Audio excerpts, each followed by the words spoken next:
This is your local news leader, News 10 ABC at 5. Governor Andrew Cuomo sexually harassed current and former New York State employees. That is just not who I am.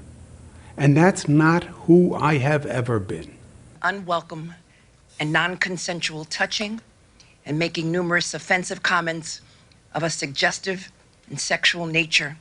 That I never touched anyone inappropriately or made inappropriate sexual advances.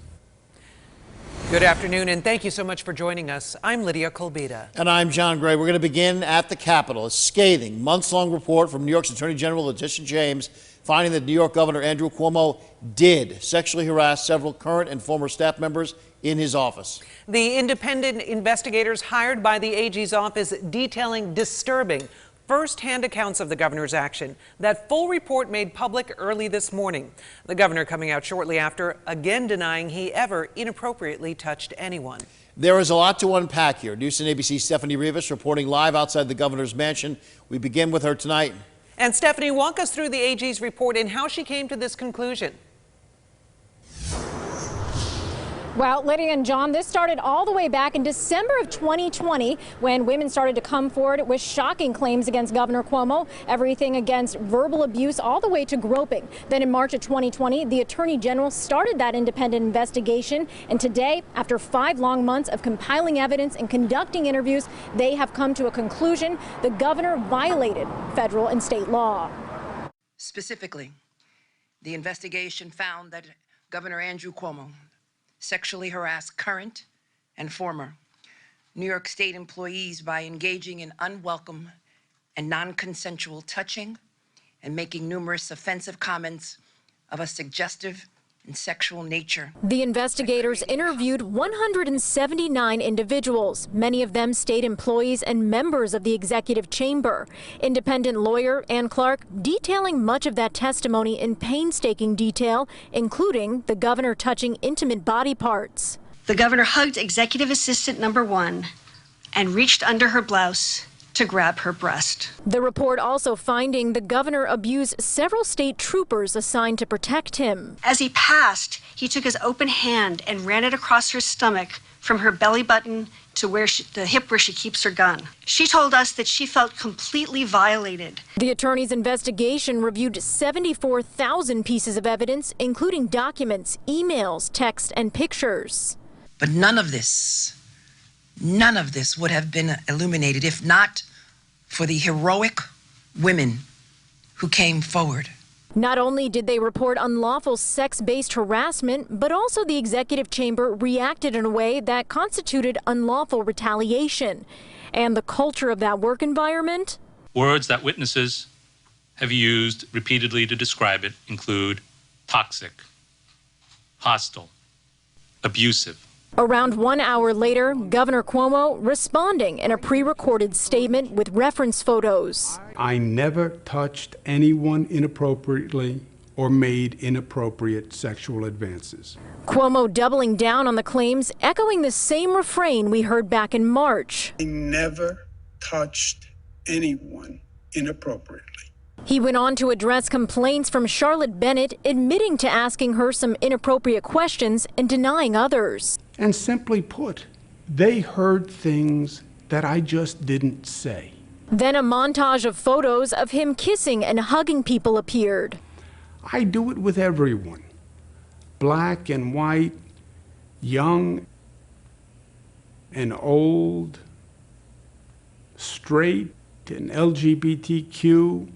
He went on to say he now understands there are generational or cultural perspectives that he hadn't fully appreciated, but reiterating he never inappropriately touched anyone. I welcome the opportunity for a full and fair review before a judge and a jury, because this just did not happen. Governor Cuomo adding that he believes politics is an ugly business and also the media is creating false narratives. He closed out the statement with saying this will not distract him from his job and he will continue to take on COVID-19. Reporting live in Albany, I'm Stephanie Rivas, News 10 ABC. Thank you, Stephanie. And within the past few moments, President Joe Biden calling on the governor to resign following the release of the AG's report. Let's take a listen. I think he should resign. I understand that the state legislature may decide to impeach. I don't know that for a fact. I've not read all that data. And he's using a photo of you embracing him in his self-defense to say that these are commonplace kind of embraces that he made and the allegations against him. Do you condone that? Look, I'm not going to fly-spec this. I'm sure there are some embraces that were totally innocent. But apparently the Attorney General decided there were things that weren't. Earlier today, the governor's response to this, he spent a considerable amount of time specifically addressing the allegations made by former staffer Charlotte Bennett. Yeah, the governor says he was aware that Bennett was a survivor of sexual abuse and that his attempts were to help her and they were misconstrued. In denying that he ever touched anyone inappropriately, the governor spoke directly to Bennett and her lawyer, Deborah Katz, about the claim. I have heard Charlotte and her lawyer, and I understand what they are saying.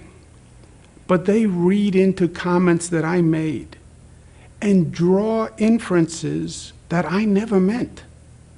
They ascribe motives I never had. And simply put, they heard things that I just didn't say. The governor offered an apology to Bennett, but again denied wrongdoing. Bennett's lawyer following the release of the AG's report says the governor's actions, quote, that he took against Charlotte fit the very definition of sexual harassment and further violated New York state law. Katz is calling for the governor's immediate resignation. And we understand this is not just one woman here. Bennett, one of 11 alleged victims interviewed by the Attorney General's office. Through the final report here, we also learned a New York State trooper assigned to the governor's personal security there to protect him and his detail was among those who've accused him now of inappropriate touching. The president of the New York State Troopers Police Benevolent Association says the association is dismayed and disturbed by the report. He says he is outraged and disgusted that the officer assigned to protect the governor did not have the same safe work environment she was assigned to provide him. New York State Police say they are reviewing the report and have no further comment at this time. Now, for all of the women who have accused the governor of inappropriate behavior, the question now begins, so what happens now? News 10 ABC's Anya Tucker speaking with an attorney who specializes in these kinds of cases. Our leaders must be bound by the law. Attorney Amina Carrick specializes in sexual abuse and harassment cases. She says the Attorney General's report has exposed a deeply disturbing pattern of behavior that she has seen in all too many of the cases she works on. We find that when we talk to one survivor, they mentioned that there might be a witness. We contact the witness months later, and without ever saying anything to the witness as to what the survivor said, we find out that the witness is actually a survivor. She says the report would lend itself to court cases and legal recourse and possible justice for the 11 women who came forward with their own allegations of sexual harassment and intimidation against the governor. The report in general has helped them if they would like to, pursue something in court. It has gathered vast amounts of evidence. It has showed repeated behavior. It will be up to the woman and the survivors to choose, what avenues and what charges they want to bring forward. It's really going to be up to them. Anya Tucker, News 10 ABC. In one of the cases detailed within the Attorney General's report, the governor is accused of groping a current staffer inside the executive mansion. When that report came to light, Beth Garvey, counsel to the executive chamber, said she was legally obligated to pass that information along to local law enforcement. The Albany Police Department says they did receive the referral, but at the time told News 10 ABC they cannot move forward with a criminal investigation unless the victim herself comes forward with a complaint. Today, following the release of the report, the Office of Albany County District Attorney David Soar says they are formally requesting more information from the AG's office about the claims made against the governor, and they invite any victim to come forward with additional information. Many state lawmakers are also calling for the governor to be impeached. That process would start in the Assembly. Today, key members of the Assembly are hinting now that may get underway pretty soon. News 10 ABC's Tim Lake's been looking into that. Joins us now with details on how the governor would even be impeached. Tim. All right, John and Lydia, thank you. Now, the Assembly had already begun an impeachment investigation with a private law firm, but to start the impeachment procedure, they would have to reconvene, debate the AG's report, and then, focusing on potential charges of abuse of power, cast their votes. Now, the head of the Assembly Judiciary Committee, Assemblyman Charles Levine from Long Island, said today, the findings are extraordinarily disturbing. The details provided by the victims are repugnant.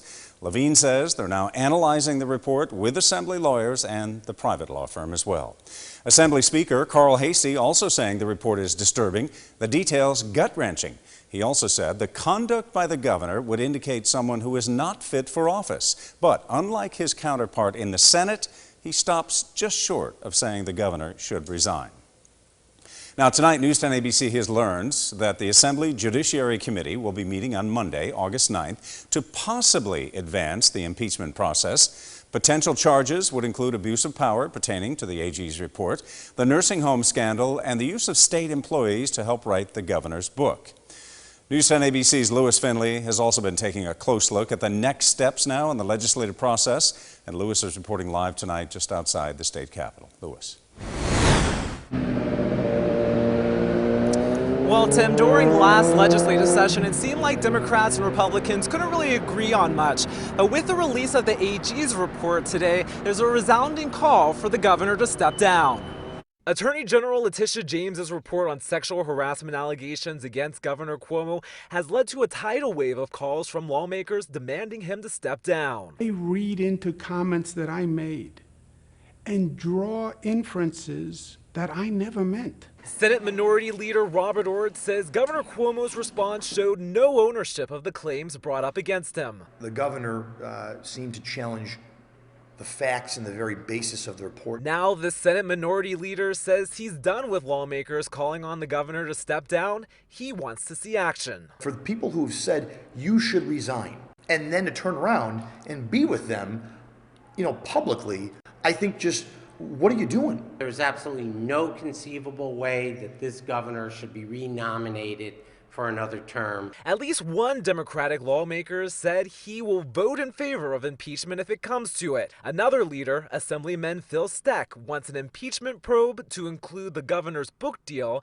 and the investigations into nursing homes. We have a meeting on the 9th of August, and I'm sure the question whether to move forward on this allegation and consider the other matters, I'm sure that will come up. Ort calls waiting to investigate further impeachable offense an excuse because the result is the same. Let's wait till we find out just how bad this person is completely, and then we'll decide if they should be removed from office. That sort of is a silly argument to me.